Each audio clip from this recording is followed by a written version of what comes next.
This isn't a video that's going to make you laugh. It's not even a video that's going to entertain you. This is the gospel of Jesus Christ. What we're called to spread, what we're called to share. In one chapter, this chapter describes the gospel perfectly, and it's written by the Apostle Paul. And I know you have a few minutes. Listen to every single word.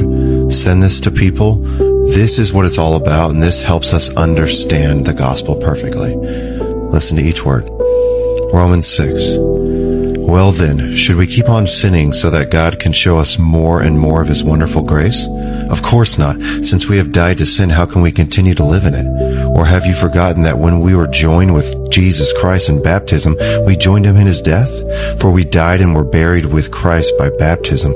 And just as Christ was raised from the dead by the glorious power of the Father, now we also may live new lives. Since we have been united with Him in His death, we will also be raised to life as He was. We know that our sinful selves were crucified with Christ so that the sin might lose its power in our lives.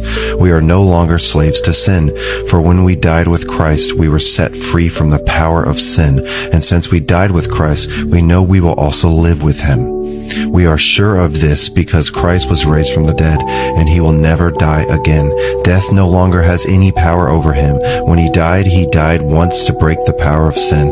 But now that He lives for the glory of God. So you also should consider yourselves to be dead to the power of sin and alive to God through Christ Jesus. Do not let sin control the way you live. Do not give in to sinful desires. Do not let any part of your body become an instrument of evil to serve sin. Instead, give yourselves completely to God, for you were dead, but now you have new life. So use your whole body as an instrument to do what is right for the glory of God. Sin is no longer your master, for you no longer live under the requirements of the law. Instead, you live under the freedom of God's grace.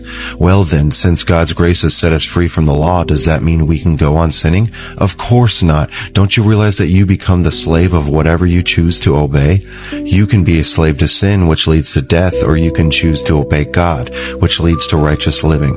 Thank God, once you were slaves of sin, but now you wholeheartedly obey this teaching we have given you. Now you are free from your slavery to sin, and you have become slaves to righteous living.